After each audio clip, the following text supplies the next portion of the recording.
Llegó el momento de exponernos todos juntos a la palabra del Señor, ¿verdad?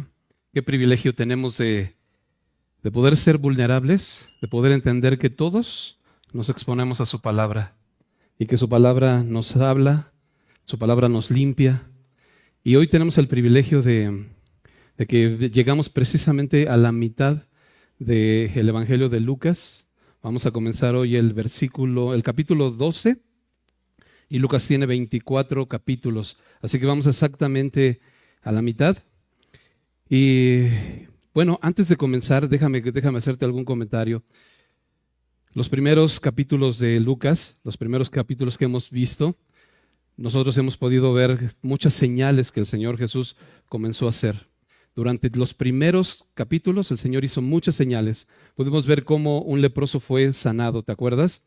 Como un paralítico también fue levantado. Y veíamos que fueron señales maravillosas que el Señor hizo, porque el Señor le dijo al leproso que estaba completamente lleno de lepra, y dice la Biblia que se acercó al Señor y lo tocó. Y acuérdate que la lepra en ese tiempo era, bueno, todavía en nuestros tiempos es contagiosa, pero en aquel tiempo era incurable. Y aún así el Señor se acercó y lo tocó, aún estando enfermo, y le dijo, sé sano. Y la Biblia dice que al instante fue sano. Esas palabras de al instante me encantan porque hoy en nuestros días, el siglo pasado, apenas se descubrió la cura para la lepra. Pero durante muchos años, muchos siglos, la lepra siempre fue una enfermedad mortal. Y apenas el siglo pasado se descubrió la cura. Pero aún con todo y eso, con todos los avances de la ciencia, con todo lo que nosotros podemos ver, no se puede curar inmediatamente. Tienes que llevar un proceso de rehabilitación. Igual, cuando el Señor sanó al paralítico, le dijo, ¿no? Levántate, toma tu lecho y vete a tu casa. Y dice la Biblia que al instante se levantó. Y me sorprenden todas estas cosas, como el Señor mostró diversas señales, diversos prodigios. Acuérdate que las señales nos señalan, ¿no? Nos apuntan. ¿Y qué nos apuntaban estas señales? Que Jesús es Dios mismo. Dios mismo hecho carne. Dice Juan capítulo 1 que el Dios se hizo carne y habitó entre nosotros y vimos su gloria, ¿no? Y estuvo entre nosotros. Y podíamos ver 2 semanas atrás como el Señor les decía, ay de ustedes, porque la reina del sur se va a levantar, ¿no? Y aún los ninivitas se van a levantar, porque ustedes tuvieron al Hijo de Dios aquí en medio de ustedes y no se dieron cuenta, no se percataron que tuvieron a Dios mismo en cuenta. Así que hemos visto que todas estas señales de los primeros capítulos de Lucas nos han demostrado que Jesús es Dios mismo.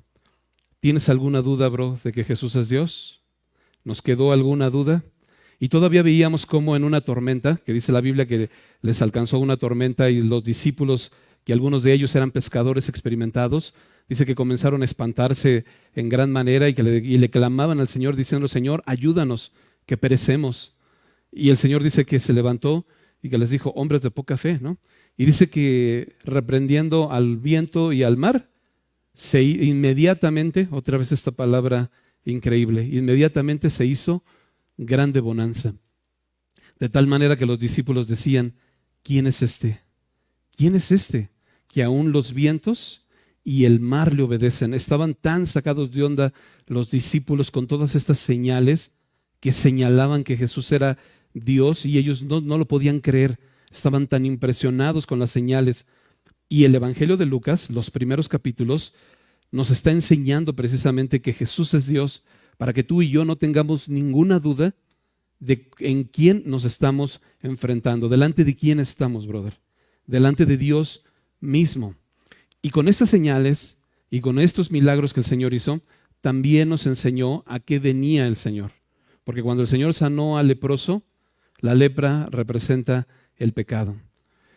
Cuando el Señor sanó al paralítico, la parálisis representa el pecado que nos paraliza y que no nos deja caminar en los caminos del Señor. Y el Señor también representaba con estas señales que había venido a quitar el pecado de en medio, a limpiarnos a ti y a mí de nuestro pecado. Así que Dios mismo viniendo a salvarnos de nuestro pecado, a quitar ese pecado que nos estorbaba. Y a partir del capítulo 8 por ahí de Lucas, que prácticamente los primeros 8 capítulos nos cuentan todas estas señales, el Señor empieza ahora sí a hablar a sus discípulos y les empieza a hablar de manera directa, muy directamente, y ahora sí va a empezar, y yo he hecho una analogía de que el Señor está hablando a nuestro corazón. Haz de cuenta que el Señor agarra tu corazón y el mío y lo pone aquí y va a ser como una operación, ¿no? Va a empezar a quitar todas las cosas que nos estorban. Va a empezar a limpiar nuestro corazón y va a empezar a hablar a sus discípulos. Y sabes, durante estos capítulos que hemos visto muchísimas enseñanzas. No nos daría tiempo de hacer un repaso de todas las enseñanzas, pero déjame hacerte un comentario. De todas estas enseñanzas, lo que yo he podido notar es que el Señor comenzó diciendo, mirad cómo oís. Fíjate cómo oyes. La importancia, bro, de saber cómo escuchamos su palabra. Y lo repitió por cada capítulo que hemos visto. El Señor ha repetido, mira cómo oyes. Y la Biblia nos cuenta que cuando estaba hablando esto, Él gritaba y decía, a gran voz decía, el que tenga oídos para oír, oiga. Enfatiza mucho, ¿no? Mira cómo oyes. Y vimos también la parábola del sembrador que decía, mas el que oye y entiende y da fruto y produce. Y vimos los 4 tipos de tierras en la parábola del sembrador, que los 3 primeros tipos de tierra, con un corazón duro, un corazón que no es superficial, que no se compromete, que un día viene, pero 2 domingos no, que no te congregas en tu célula, porque a lo mejor no tienes tiempo, a lo mejor hay otra cosa más importante. Eres de manera superficial, bro. De manera que como eres superficial, cuando vienen las aflicciones, cuando vienen las cosas, tú no puedes oír bien la palabra, porque la oyes hoy, pero saliendo de aquí se te olvida. Y el Señor enfatizaba mucho el oír. Y el 4 tipo de tierra no era, dice el Señor que esta es tierra buena. Pero tierra buena, bro, no significa que, yo soy una buena persona, entonces claro, mi corazón es bueno, porque yo soy bueno. No significa tierra buena que hay un corazón bueno.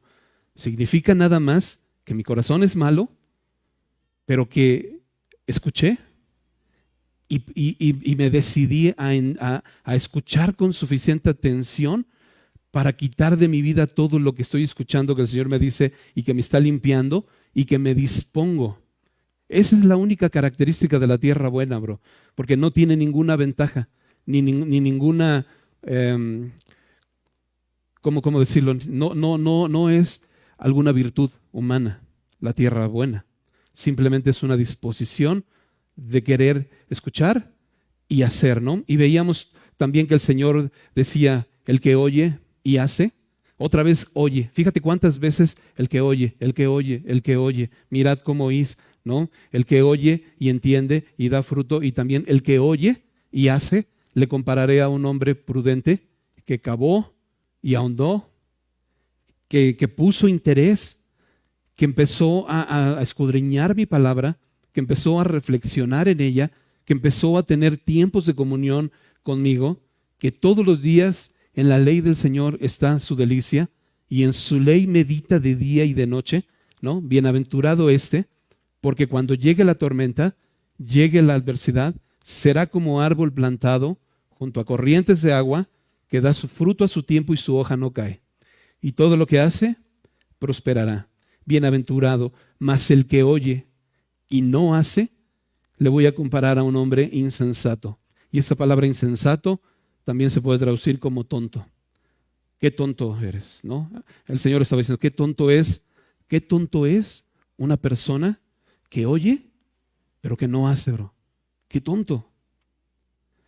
Porque cuando vienen los vientos y vienen las lluvias y pegan contra esa casa, la va a derribar.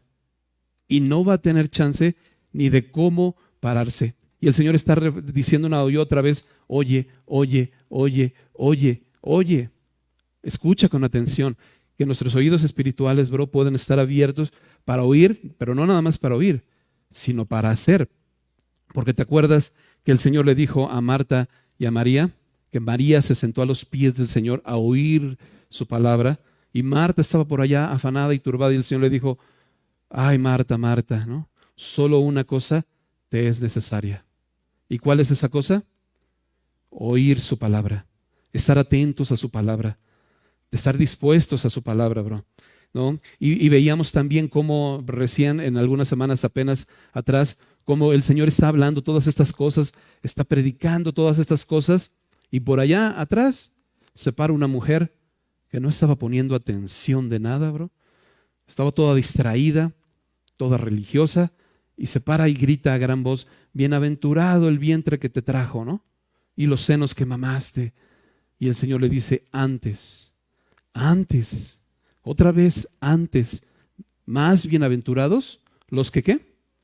Oyen, otra vez oír. ¿Te das cuenta cuántas veces oír, oír, oír, oír? ¿Por qué crees que el Señor repite tantas veces oír? Porque no oímos, bro. Porque somos personas que somos como el hombre que habla el libro de Santiago, ¿no?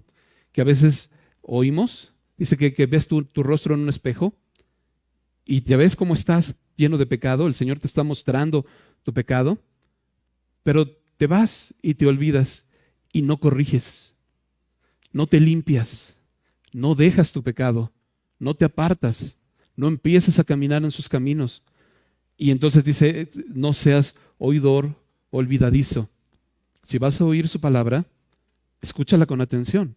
Decía Isra que precisamente en el discipulado, la primera clase, la primerita clase del discipulado, ¿sabes nada más y nada menos de qué se trata? De oír, bro. Porque si no empezamos sabiendo que debemos oír, pues vamos a estar sentados y literal, como el hombre de Santiago, te entra por uno, bro, y te sale por el otro. Y saliendo de aquí, pues salimos y pues nada que ver, ¿no? Nada que ver. Precisamente la semana pasada veíamos 2 versículos que quiero iniciar rápidamente con ellos. El primero es Hebreos capítulo 2, versículo 1. Hebreos 2:1. Dice así: por tanto, es necesario. Y cuando leemos esta palabra por tanto, acuérdate que hemos aprendido que cada vez que tú escuchas esta palabra por tanto, debemos preguntarnos: ¿qué tanto? ¿Qué tanto? Pues por tanto que Dios ha hecho con nosotros, por tanto, bro, es necesario que con más diligencia, y esta palabra diligencia es como con más cuidado, con mayor atención, atendamos a las cosas que hemos oído, otra vez oído. No sea que nos deslicemos, no sea que nos deslicemos. Porque también en el versículo 3 precisamente de Hebreos 2 dice que si descuidamos, si somos descuidados, si no atendemos con diligencia, ¿cómo escaparemos nosotros si descuidamos una salvación tan grande? Una salvación tan grande que el Dios mismo vino a este mundo, que Dios mismo estuvo entre nosotros. ¿Cómo podemos nosotros escapar de esto, bro? Hoy tú y yo podemos saber que Dios mismo vino y tú y yo nos estamos exponiendo a su palabra y nos estamos dando cuenta. Y otro versículo que vimos, otra cita que vimos la semana pasada es Hebreos capítulo 4, también hay en Hebreos, versículos 1 y 2, que por cierto, el título de este mensaje es El temor de Dios. El temor de Dios. Y precisamente la cita de la semana pasada hablaba un poco de esto. Fíjate, Hebreos 4, 1 y 2 dice: temamos, temamos. Y el temor no es miedo. El temor es algo que te lleva a apartarte del mal. El temor es algo que Dios, una provisión de Dios, que Dios nos proporciona para que podamos nosotros apartarnos del mal y podamos caminar en sus caminos. Ese es el temor de Dios. Y dice aquí el escritor de Hebreos: temamos, pues no sea que permaneciendo aún la promesa de entrar en su reposo, y yo subrayaba aún, porque fíjate nada más, no vamos a entrar en rollos escatológicos, pero aún permanece la promesa de entrar en su reposo, aún. No por mucho tiempo, bro. La Biblia nos va a enseñar, en los próximos capítulos vamos a ver una parábola de 10 vírgenes, 5 prudentes, 5 insensatas. Las 5 insensatas creían que había tiempo. Y aquí el escritor de Hebreos te va a decir: aún hay tiempo. Hoy todavía es tiempo, pero no sabes cuándo. Porque va a llegar un momento en donde el Señor arranque, le quite la pausa al reloj profético, y en ese momento ya no hay tiempo, bro. En ese momento, cuando tú te des cuenta que ya no hay tiempo, vas a querer correr a agarrar la palabra, vas a querer correr ahora sí a buscar, y el Señor te va a decir, ya no hay tiempo, ya no hay tiempo. Busca al Señor mientras puede ser hallado. Llámale, ¿no? Búscale mientras está cercano. Es tu oportunidad. Y dice entonces aquí, no sea que permaneciendo aún la promesa de entrar en su reposo, todavía tenemos chance, alguno de vosotros parezca no haberlo alcanzado, porque también a nosotros se nos ha anunciado la buena nueva como a ellos, pero no les aprovechó el oír la palabra por no ir acompañada de fe en las que lo oyeron. Otra vez oír. No les aprovechó el oír la palabra por no ir acompañada de fe. ¿Y qué es la fe? Es una evidencia de que realmente has creído. Porque dice Santiago que la fe sin obras es muerta. Si no hay una evidencia, bro, en tu vida, no existe, bro. Si un día vienes y otro no, bro, eso no es evidencia. Es más bien evidencia de que la palabra de Dios no ha caído. Si eres inconstante en todos tus caminos, hay una evidencia de que no estás buscando a Dios.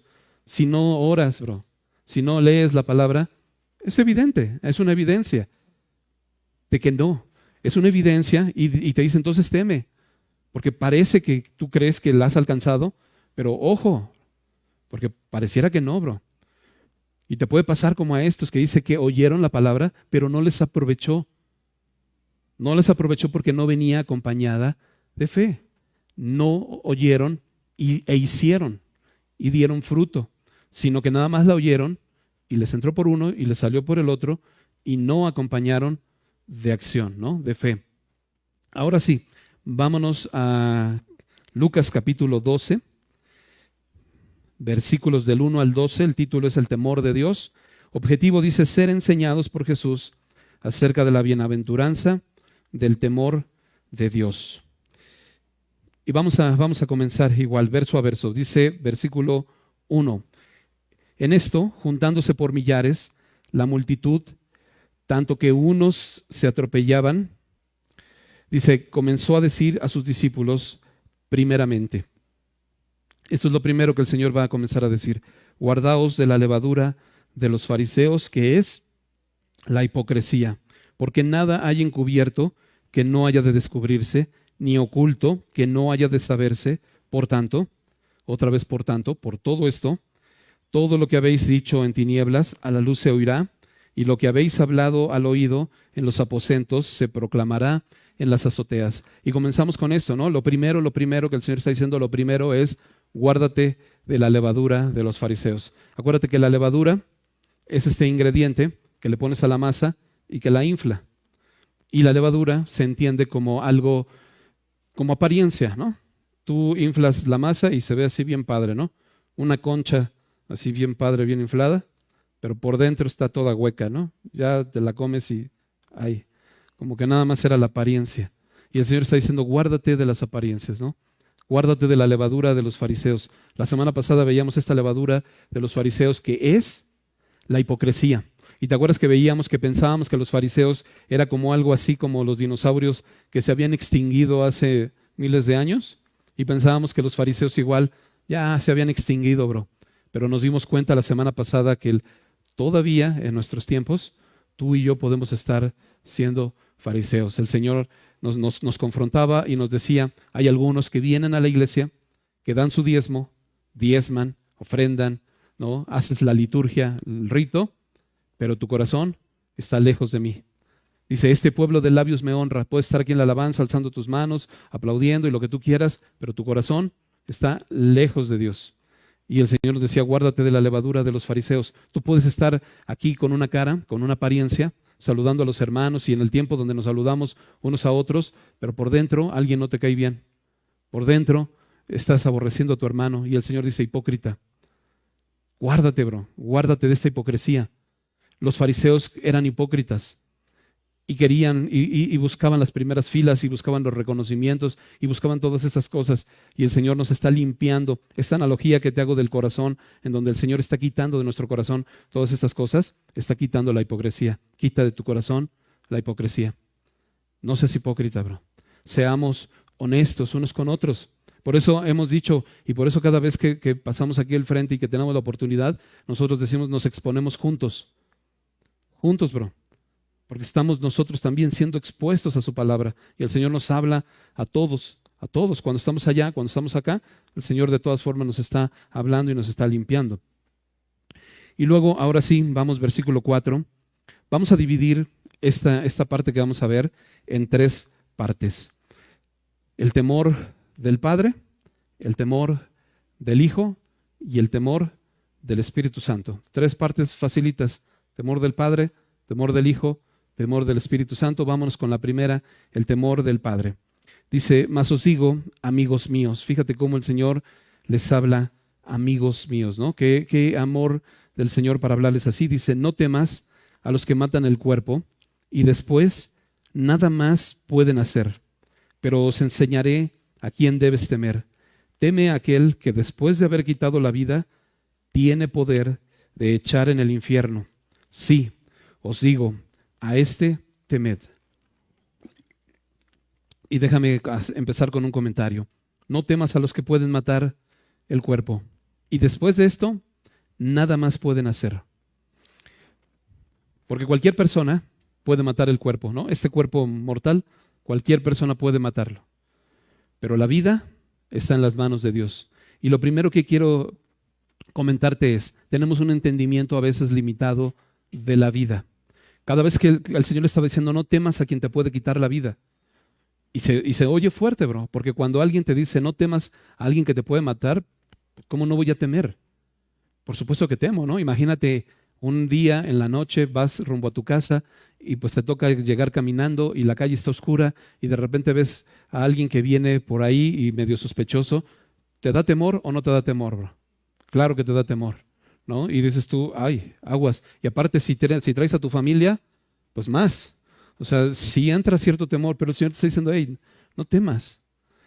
Y claro que nos da temor porque la mayoría de las personas, nosotros entendemos que la vida es lo más importante que tenemos, bro. Pero tenemos un entendimiento limitado de la vida y creemos que la vida dura 90, 100 años y se acabó, ¿no? Y ahí se termina la vida. Y ese es el entendimiento limitado que tenemos, pero la vida, bro, no se acaba ahí.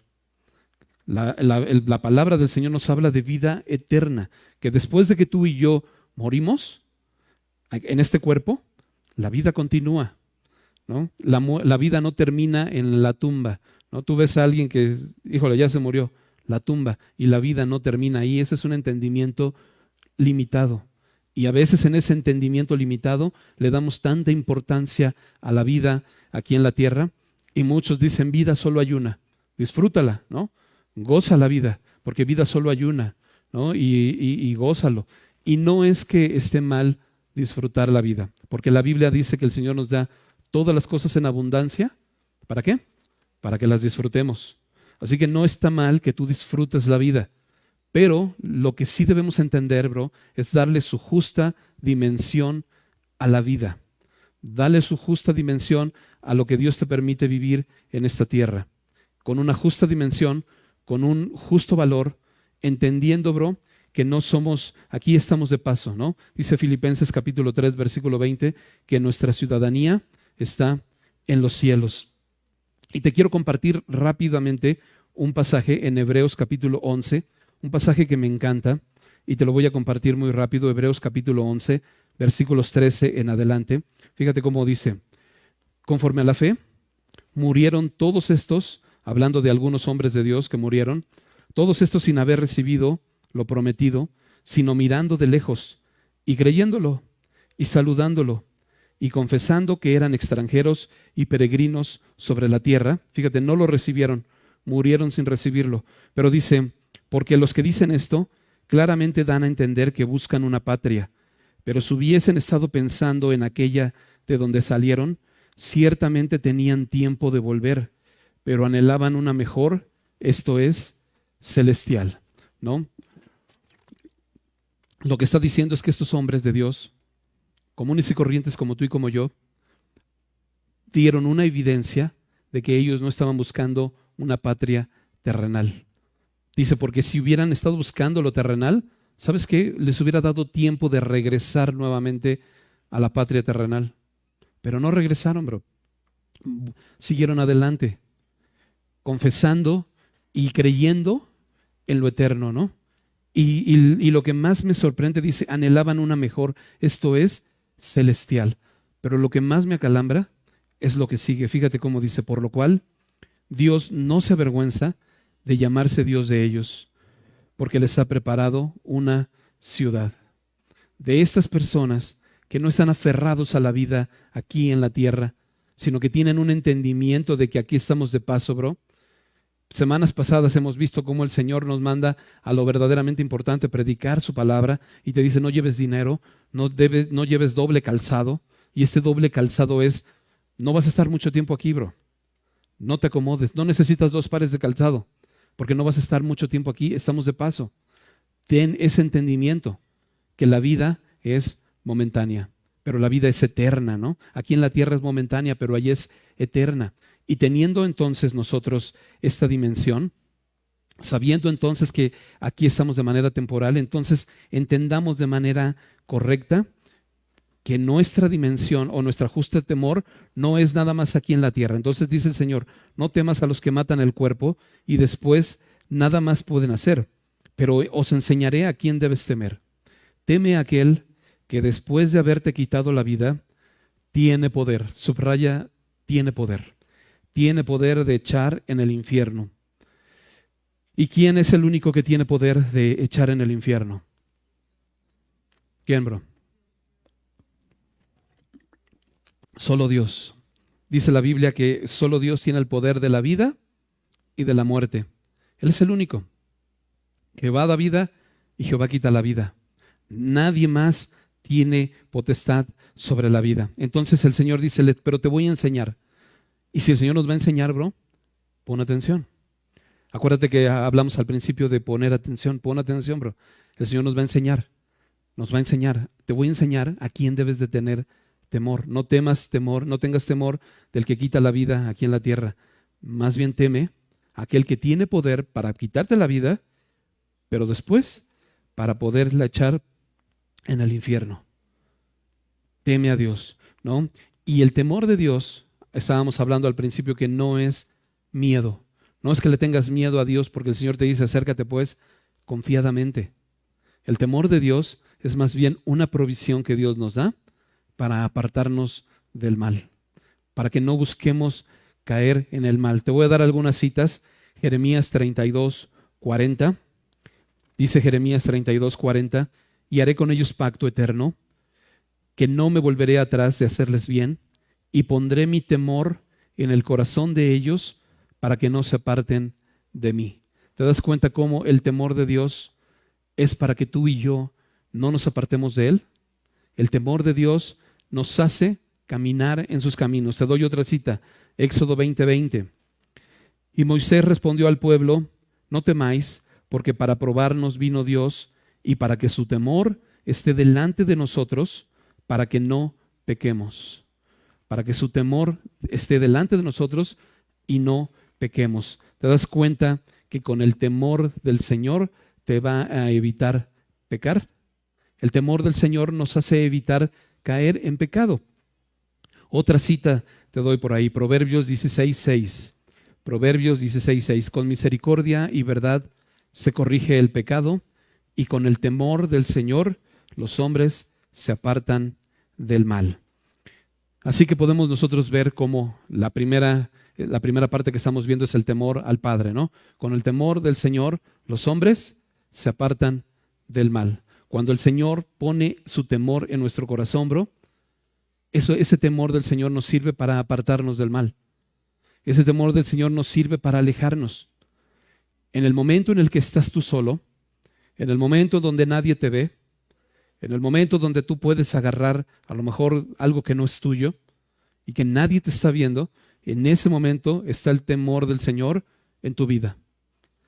Y entonces tú no quieres fallar al Señor. Una, porque la Biblia te está enseñando quién es Dios. Al principio comentábamos que el Señor, con las diversas señales, se encargó de demostrarnos que Él era Dios. Pero también el Señor les está demostrando aquí a ellos y les dice, teme al que puede echar, no, aparte de quitarte la vida, puede echar tu alma en el infierno. A ese teme. Ten cuidado. Dios no puede ser burlado, bro. Dios no puede ser burlado. Mucha gente piensa que nadie me está viendo y no me va a pasar nada. Mi esposa ahorita no me ve, bro. Estoy lejos. Ni siquiera sabe que ojos que no ven, corazón que no siente, ¿verdad? Santo que no es visto, dicen por ahí. Entonces aprovechas y dices, pues ahorita, ¿no? No me están viendo. Pero el Señor te dice, yo te estoy viendo. Mi temor debe estar ahí. Ten temor de Dios, bro. Dios no puede ser burlado. Tú piensas que a lo mejor lo has hecho en algún momento y dices, no me pasó nada. ¿Dónde está? No que fallando y me iba a pasar. Bro, no tientes a Dios. Dice 2 de Pedro 3:9. El Señor no retarda su promesa según algunos la tienen por tardanza, sino que es paciente. Es paciente para con nosotros, no queriendo que ninguno perezca, sino que todos procedan al arrepentimiento. Cuando tú y yo fallamos, no es que ya nos burlamos del Señor y no pasó nada. No, bro. El Señor está siendo paciente contigo para que procedas al arrepentimiento. Pero acuérdate que la Biblia es muy clara y dice, Dios no puede ser burlado, bro. Teme al Señor y apártate del mal. Proverbios 3:7 dice, teme al Señor y apártate del mal.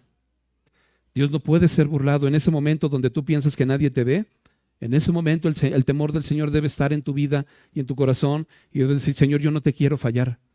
Señor, yo no voy a fallarte. El temor del Señor debe estar en tu corazón, bro. Que no se te haga fácil. Que no se nos haga fácil decir, pues lo voy a hacer. Pues voy a tomar este dinero. Pues voy a cometer este pecado. Pues a lo mejor nadie me va a ver. El Señor te está viendo.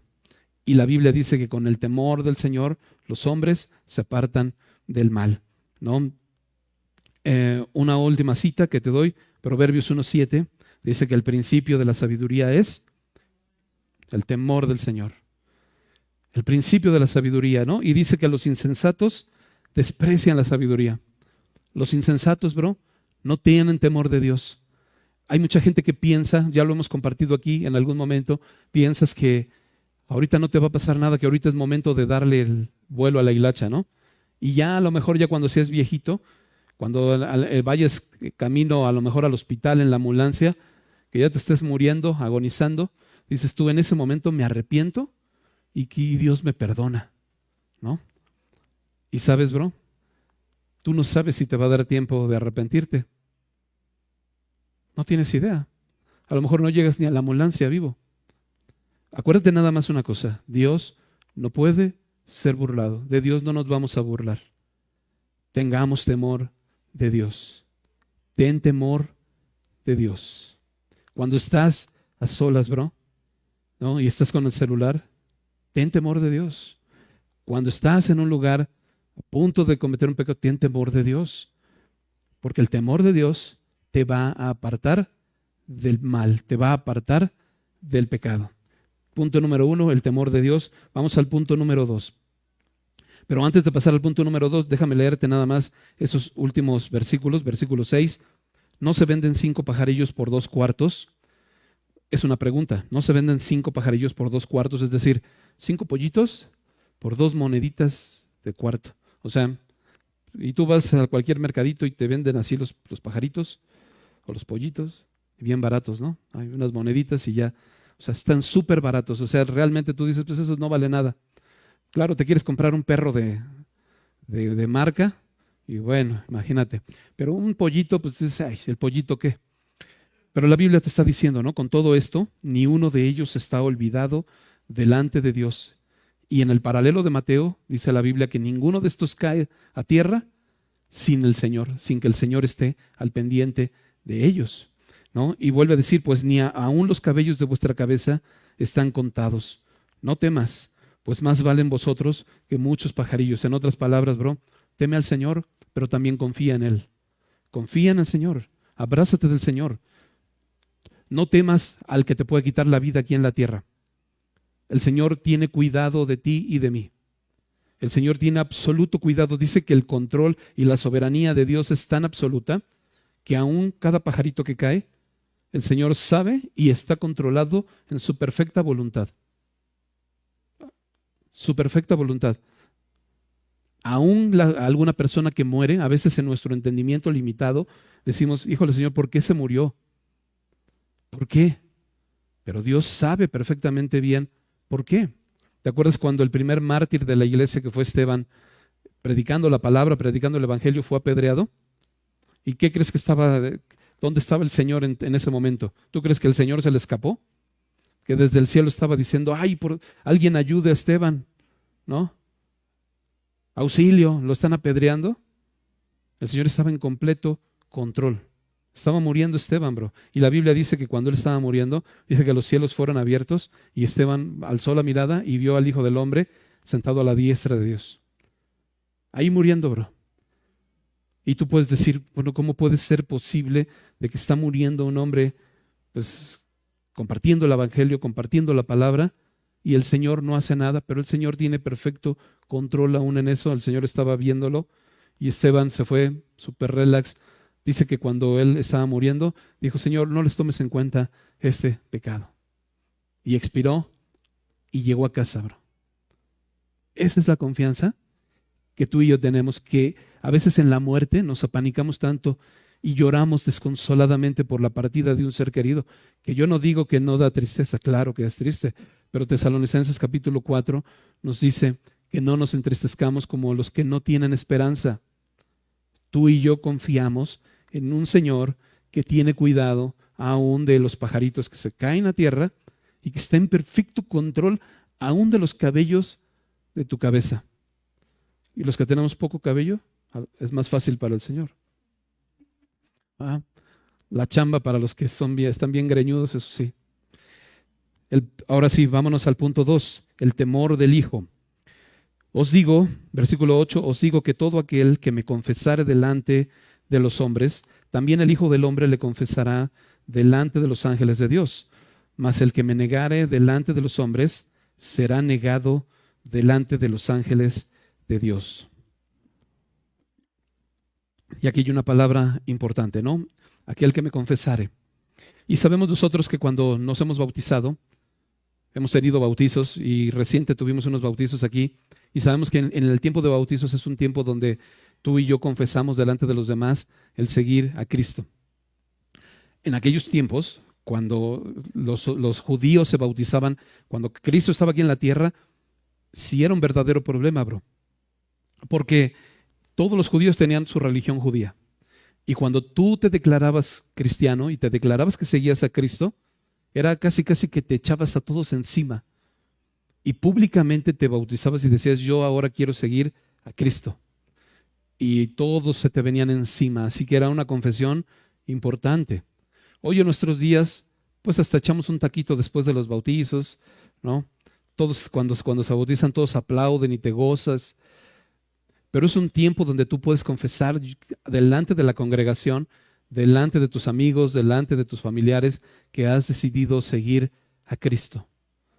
Que tú quieres, como decía Pablo, ¿no? Ya no vivo yo, mas vive Cristo en mí, y lo que ahora vivo en la carne, lo vivo en la fe del Hijo de Dios. Es un tiempo de confesión. Pero ese tiempo, esto de confesar al Señor, no solamente se tiene que quedar en ese momento. Ese tiempo de confesar al Señor es un tiempo de confesión diaria, en todo lugar. Como dicen por ahí, en la casa, en el taller y en la oficina, y no es la vitacilina, pero es que tú puedas confesar al Señor en todo lugar, bro. En tu negocio, ¿tú confiesas al Señor? En tu trabajo, ¿tú confiesas al Señor? ¿O en tu negocio pones así la radio, estas estaciones así con tu música bien a todo dar, bro? ¿No? Que nada que ver con el Señor. Ahí sí te descoses, ¿no? O a lo mejor llegas a tu trabajo y nadie sabe que eres cristiano. Y cuando por ahí alguien como que te nota algo raro, ¿no? ¿Qué onda? Oye, ¿tú eres de alguna religión? No, yo no, es que la otra vez te vi salir de ahí de Nevado de Toluca 30. No, es que yo vengo con mi esposa. Yo la acompaño a ella, pero, ¿no? Y así como que niegas al Señor. Y en la Biblia dice que el que confesare al Señor delante de los hombres, el Señor también te va a confesar delante de su Padre, delante de los ángeles. Pero el que lo negare, el Señor también lo va a negar, ¿no? Y podemos nosotros ver cómo en nuestra humanidad a veces podemos nosotros negar al Señor. ¿Te ha pasado que en algún momento has negado al Señor? ¿En algún momento te ha pasado? Y no es malo reconocerlo, bro, ¿sabes? Aún al mismo Pedro le pasó. Dice la Biblia que Pedro, siendo Pedro, negó al Señor. Y Pedro era un hombre valiente, un hombre aguerrido, un hombre entrón, que cuando el Señor le estaba diciendo, Señor, cuando el Señor le estaba diciendo, voy a ser entregado, Pedro le dijo, no, Señor, sabes que yo te voy a seguir, hasta la muerte te voy a seguir. Hasta la muerte te voy a seguir. Y el Señor le dijo, hey, relájate. Tranquilo, Pedro. No, Señor, yo hasta la muerte. Tranquilo. Me vas a negar 3 veces, Pedro. No, ¿cómo crees? Antes de que cante el gallo 3 veces, me vas a negar 3 veces. No va a cantar el gallo y 3 veces me habrás negado.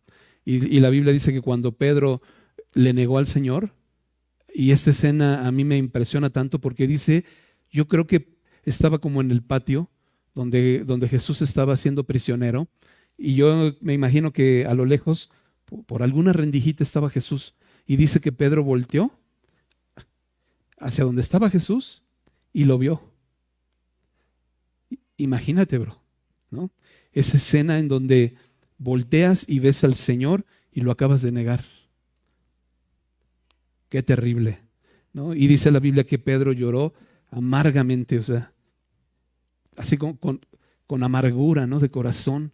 De esas veces que tú dices, híjole, qué mal me vi, o sea, qué mal, qué mal, qué mal. Y que tú y yo, bro, podamos nosotros también tener el temor del Hijo, que el temor del Hijo es, confiésalo, bro, no lo niegues, ¿no? No te avergüences del Evangelio. Dice Pablo, porque no me avergüenzo del Evangelio, porque es poder de Dios para salvación a todo aquel que cree. Es poder de Dios. No te avergüences, porque el que se avergüenza, bro, del Hijo, también el Señor se va a avergonzar de ti. Y el día que tú llegues delante de su presencia, te va a decir, no te conozco. Señor, pero yo iba a la iglesia. Bueno, claro, un domingo sí, 3 no, otro sí, 4 no. A mi célula iba una vez, 20 no, pero iba. Y el Señor te va a decir, no te conozco, bro. No te conozco. Por eso es importante, bro. Mira, y hay una cita que a mí me encanta, porque Pedro sí negó a Jesús, pero dice que se avergonzó y lloró amargamente. Y después nos cuenta la Biblia en el libro de los Hechos, capítulo 5, que Pedro empezó a predicar el Evangelio y a compartir, y entonces esto hizo un cambio en él, de manera que él dejó de avergonzarse de Cristo y empezó a compartir el Evangelio y empezó a predicar la palabra. Y dice que por estar predicando la palabra lo agarraron, lo metieron a la cárcel, y él no entendió, lo sacaron y le dijeron no vuelvas a predicar, pero no entendió, salió y siguió predicando, y lo volvieron a agarrar, lo volvieron a meter, y la Biblia dice que ahora sí le dieron una zarandeada, ¿no? Le agarraron unos azotes y dice que lo sacaron y le dijeron, y hay de ti que vuelvas a predicar. ¿Y sabes cómo salió Pedro de ahí? Dice que salió gozoso de haber sido tenido por digno de padecer a causa del nombre. Fíjate cómo llega un momento en la vida de los hijos de Dios que el padecer por Cristo ya te produce un gozo, ya no es un sufrimiento. Ya no es de que, no es que si les digo que soy cristiano, ya no me van a hablar. ¿Cómo le voy a decir a mis amigos que soy cristiano? Pues si ahorita yo convivo con ellos y cotorreo y digo las mismas palabras que ellos, ¿cómo les voy a decir que soy cristiano? Ya no me van a hablar. Pero cuando realmente has entendido esta amargura de lo que te produce negar a Cristo y no confesarle, bro, cualquier vituperio, cuando padeces por su causa, ahora te produce gozo. Ahora Pedro, ese Pedro que estaba negando en algún momento al Señor, ahora estaba gozoso. Y dice que salió gozoso de haber sido tenido por digno de padecer a causa del nombre, ¿no? Pues qué contraste, ¿no? Qué contraste es excelente. Ahora vamos a la siguiente, la última, el temor del Espíritu Santo.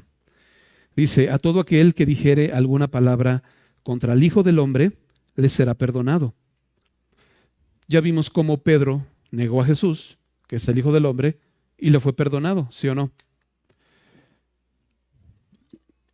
Dice, pero al que blasfemare contra el Espíritu Santo, no le será perdonado. Tú puedes blasfemar contra Jesús, contra el Hijo del Hombre, pero el que blasfemare contra el Espíritu Santo, no le será perdonado. Ahora te tengo una por ahí. Si Jesús es Dios, el Padre es Dios, el Espíritu Santo es Dios, y estos tres, dice la Biblia, que son uno, oye Israel, el Señor, nuestro Dios, el Señor es uno. ¿Por qué? ¿Cuál es la diferencia entonces de que blasfemes contra el Hijo que blasfemes contra el Espíritu Santo? ¿No son la misma persona? ¿No es lo mismo? Sí es lo mismo, bro. Entonces, ¿cuál es la diferencia? Porque la Biblia te dice que al Hijo sí puedes blasfemar y no va a pasar nada, te va a ser perdonado, pero al Espíritu Santo no. ¿Por qué? Fíjate bien, vamos a leerlo otra vez. Dice, a todo aquel que dijere alguna palabra ¿contra quién? El Hijo del Hombre. Ahora, el Hijo del Hombre, en este momento donde el Señor estaba diciendo estas cosas, el Hijo del Hombre se le decía a Jesús en el tiempo donde Él estuvo en la carne. 100% hombre, ¿no? En su naturaleza de hombre, tenía la naturaleza divina, pero era 100% hombre. La Biblia nos dice que fue tentado en todo siendo hombre, ¿no? 100% hombre. Y te está diciendo en su naturaleza de hombre, si tú blasfemas, está bien. Pero el Espíritu Santo en ese momento no había venido. ¿Te acuerdas que el Espíritu Santo vino 50 días después de la Pascua? Dice que estaban todos reunidos en el aposento alto y entonces llegó el Espíritu Santo y fueron todos llenos del Espíritu Santo y ahora el Espíritu Santo habita en nuestros corazones, pero en ese momento el Espíritu Santo no había venido. Ahora, para que me entiendas mejor, te voy a dar dos citas. Juan capítulo 15, versículo 26. Pero cuando venga el Consolador, es decir, el Espíritu Santo, a quien yo enviaré del Padre, el Espíritu de verdad, el cual procede del Padre, Él dará testimonio de mí. ¿Cuál era la función del Espíritu Santo, bro? Dar testimonio acerca de Jesús. En ese momento donde Jesús estaba, Jesús todavía no había muerto por ti y por mí. Su sangre todavía no había sido derramada por ti y por mí. No se había pagado todavía el precio. Escúchame bien, ya estamos a punto de terminar, no te me duermas. No, yo sé que estamos cansados, más por el pozole y todo este rollo, ¿no? Pero escúchame tantito. El Espíritu Santo iba a dar testimonio acerca de Jesús. Iba a dar testimonio acerca de la obra que iba a hacer Jesús en la cruz. Nos iba a enseñar a ti y a mí qué significaba que Jesús había muerto en la cruz y que había derramado su sangre y qué representaba, que había venido a perdonar nuestros pecados. Ese era el testimonio que el Espíritu Santo iba a venir a decirnos. En ese momento Jesús todavía no había muerto. Pero el Señor estaba diciendo, cuando venga el Espíritu Santo, Él te va a enseñar esto y te va a dar testimonio, te va a contar a qué vine. Vas a saber para qué vine y lo vas a entender. Ahora sí te vas a dar perfectamente bien cuenta, porque en estos momentos no. Y si en estos momentos tú blasfemas contra el Hijo del Hombre, en su naturaleza, te va a ser perdonado. Pero cuando tengas el conocimiento y cuando venga el Espíritu Santo, y ahora sí el Espíritu Santo te está revelando toda la verdad, cuando en el momento el Espíritu Santo te está revelando toda la verdad, y dice Juan 16:8, cuando Él venga, convencerá al mundo de pecado, de justicia y de juicio. Ahora sí el Espíritu Santo te va a convencer de pecado. El Espíritu Santo te va a enseñar a qué vino Jesús y que tú y yo somos pecadores, bro, no somos buenos. Eso es lo que te va a enseñar el Espíritu Santo. Y aguas con que tú niegues al Espíritu Santo. Ten temor del Espíritu Santo, bro, porque cuando el Espíritu Santo te enseñe estas cosas y te muestre tu naturaleza pecadora y te exhiba tu naturaleza pecadora, no lo rechaces, bro. No te pongas como fariseo, como lo veíamos la semana pasada. No, no, no, no, bro, yo soy bueno. Yo no he hecho nada malo. Yo no he matado, yo no he robado. Tú te crees bueno, pero la Biblia dice no hay bueno nada más que Dios. Así que cuando el Espíritu Santo te muestra esta naturaleza, reconoce tu naturaleza, ríndete al Señor, cae postrado delante de Él y dile, Señor, yo te necesito, sí te necesito. Pero si tú y yo, una vez que el Espíritu Santo nos muestra esto, aún así que te muestra tu naturaleza pecaminosa, decides rechazar, te voy a mostrar una cita que es lo que pasa.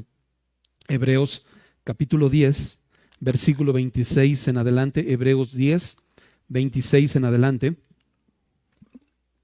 porque si el Espíritu Santo te muestra, dice, y déjame hacer rápidamente un paréntesis, dice que el Espíritu Santo nos convencerá al mundo de pecado. En el paréntesis que quiero hacer es que tú y yo estamos enviados, el Señor nos mandó a predicar el Evangelio, a anunciar las buenas noticias. ¿Cuál es tu función y cuál es mi función? Anunciar. Otra vez, ¿cuál es tu función y cuál es mi función? Anunciar. ¿O es convencer? ¿Tenemos que convencer a la gente? ¿Tenemos que a fuerzas? No, te voy a convencer. Anuncia, bro. Anuncia las buenas noticias. La función, ¿quién convence?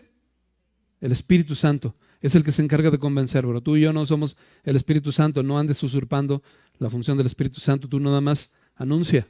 El Espíritu Santo es el que se va a encargar de convencer al mundo de pecado, de justicia, de juicio. Y entonces fíjate lo que dice Hebreos, ya cerrando esta pausa, Hebreos 10:26, porque ahora sí, cuando el Espíritu Santo te muestra tu naturaleza, tu condición de pecado y tú haces oídos sordos y no te interesa, dice aquí, porque si pecaremos voluntariamente, después de haber recibido el conocimiento de la verdad, acabamos de leer que el Espíritu Santo nos enseñará toda verdad, ¿sí? Y después de haber recibido el conocimiento de la verdad, ya no queda más sacrificio por los pecados, bro, sino una horrenda expectación de juicio y de hervor de fuego que habrá de devorar a los adversarios. Porque el que viola la ley de Moisés por el testimonio de 2 o 3 testigos, muere irremisiblemente. Cualquiera que violaba la ley de Moisés, con el testimonio de 2 o 3, le daban cuello, bro.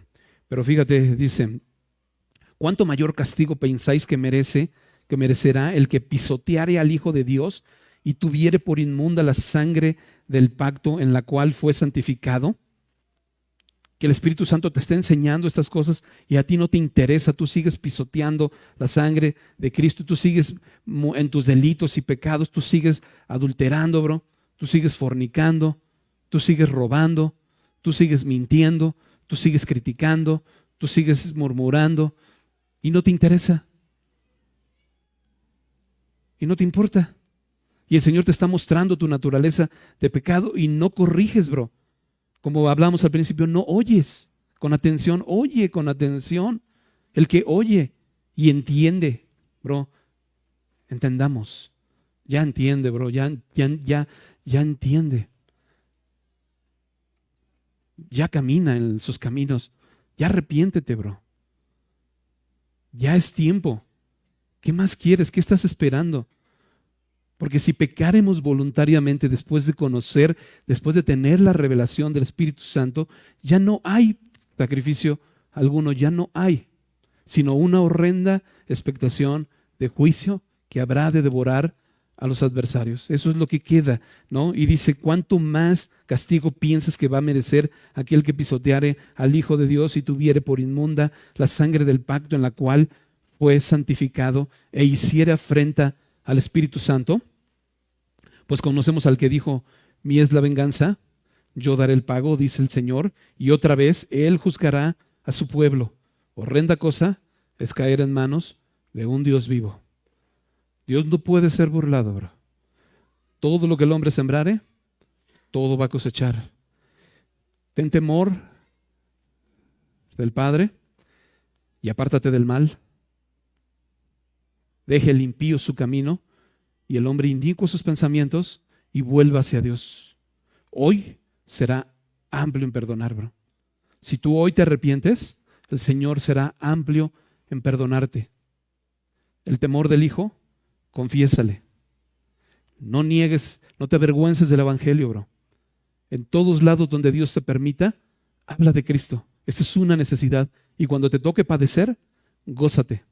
Acuérdate que cuando ya has entendido esta amarga experiencia de negarle al Señor, cada vez que tú y yo padecemos por causa del nombre, ahora sí es un gozo. Ahora sí te gozas delante de esto. Y 3, no blasfemes contra el Espíritu Santo. El temor del Espíritu Santo, bro, es que después de haber entendido todas estas cosas, después de haber entendido la verdad, aún así, con toda premeditación, con toda alevosía y con toda ventaja, decidas seguirle dando, bro. Decidas seguir pecando. Decidas seguir afrentando y pisoteando la sangre del pacto. Porque eso es lo que hacemos. Pero eso, dice, ya aquí, bro, ya no queda nada. Por eso ya no hay manera de perdonarte, bro, porque si afrentas este sacrificio, ¿qué más hay? Dice Juan capítulo 3, versículo 19, y esta es la condenación, que la luz vino al mundo, Cristo vino al mundo, el Espíritu Santo te dio a conocer la obra de Cristo, pero los hombres amaron más las tinieblas que la luz, porque no quisiste dejar de adulterar, no quisiste dejar de robar, no quisiste dejar de mentir, no quisiste dejar de fornicar, no quisiste dejar tu pecado. Y voluntariamente lo hiciste. Y ante eso, bro, el Evangelio no tiene ya nada que ofrecer a alguien así. ¿Ok? Terminamos con los últimos versículos. Dice versículo 11, cuando os trajeran a las sinagogas y ante los magistrados y las autoridades, no os preocupéis por cómo o qué habréis de responder o qué habréis de decir, porque el Espíritu Santo os enseñará en la misma hora lo que habréis de decir. Y el Señor te estaba advirtiendo, va a llegar un momento en donde vas a padecer por causa del nombre, pero no te preocupes, bro. No te preocupes. Mira, Pablo padeció muchas cosas. Y un ejemplo que puedo yo tomar de Pablo es, Pablo lo atraparon, lo metieron a la cárcel por estar predicando el Evangelio. Y dice, Pablo era ciudadano romano y él dijo, yo quiero que el César sea el que me juzgue, ¿no? Como ciudadano romano exijo ese derecho. Así que para llegar al César tuvo que pasar por varias prisiones, lo fueron trasladando, y en cada una de estas prisiones, ¿qué crees? Él no estaba preparando una defensa, como dice aquí, no, tú no temas. El Espíritu Santo te va a decir lo que debes hablar en aquella hora. Pero no se está refiriendo tanto como a algo para que tú te defiendas, sino algo para que tú tengas la oportunidad de compartir, porque, ¿sabes? En cada una de estas prisiones, Pablo pudo compartir, y la Biblia nos dice que le compartió a Festo, ¿no? Que le compartió a Félix, que le compartió al César, que le compartió a todo el mundo, bro. Incluso en el libro de Filipenses nos cuenta cómo algunas de los familiares del César creyeron en Jesús. ¿Te das cuenta cómo el Espíritu Santo está en completo control? Cuando tú piensas que vas a ser atrapado y que piensas que vas a ser, y en ese momento el Espíritu Santo te va a dar de qué hablar. En ese momento Pablo no estaba preocupado de la vida, de la muerte. Pablo ya tenía un entendimiento, como lo platicamos al principio, que esta vida, bro, la gente piensa, la vida es eterna, bro. La vida no son 80 años, 100 años, bro. Es un entendimiento limitado. Pablo dice, para mí el vivir es Cristo, ¿y qué crees? El morir es ganancia, bro. Pero eso es un entendimiento que ya entiendes. O sea, este entendimiento es cuando ya ahora sí en la ley del Señor está tu delicia. Ahora sí tu gozo está en confesarle, ¿no? Tu gozo está en buscarle. Vamos a orar, chicos.